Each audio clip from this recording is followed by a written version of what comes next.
Hi అండి. Hello. Early morning 4 అవుతుందండి. ఈరోజు ఊరికి స్టార్ట్ అవ్వాలి మా చిట్టి దాని బర్త్‌డే కోసము.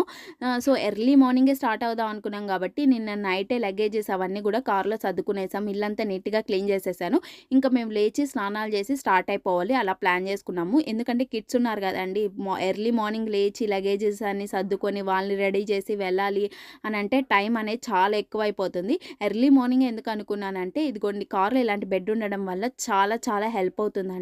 అందులో కిడ్స్ ఉన్నప్పుడు చాలా అవసరం ఇది. మా చిన్న పాప కార్ ఎక్కంగానే బాగా క్రాంకీ అయిపోతుంది. అస్సలు సెట్ అవ్వదు దానికి. ఈ బెడ్ కొన్నప్పటి నుంచయితే నాకు చాలా చాలా హెల్ప్ అయిందండి. అస్సలు నన్ను విసిగిచ్చదు. ఎర్లీ మార్నింగ్ స్టార్ట్ అవ్వడానికి గూడా కారణం మెయిన్ రీజన్ ఇదేనండి. ఎర్లీ మార్నింగ్ అయితే అది ఆల్మోస్ట్ నిద్రలోనే ఉంటుంది. సో, మనం ఈజీగా అది నిద్ర లేచే లోపల 1 అవర్ అటు ఇటు లోపల మనం రీచ్ అయిపోదాము అనే ప్లాన్‌తో అయితే మేము ఎర్లీ మార్నింగ్ స్టార్ట్ అవుదాం అని అనుకోని స్టార్ట్ అయిపోయాము. ఈ వీడియో గనుక మీకు నచ్చినట్లయితే లైక్ చేయండి. అలాగే నా ఛానెల్‌ని ఫాలో అవ్వండి. మరెన్నో వీడియోస్